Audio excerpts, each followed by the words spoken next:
Inside a two-stroke motor, there is a simple two-cycle revolution of the crank, which allows fuel to enter the chamber, the ignition to occur, and the exhaust to leave the chamber.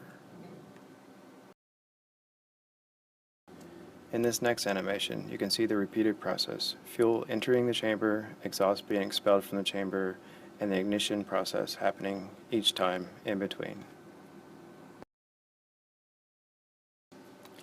In this next animation, detonation is occurring where the fuel stays constantly ignited in the top part of the cylinder.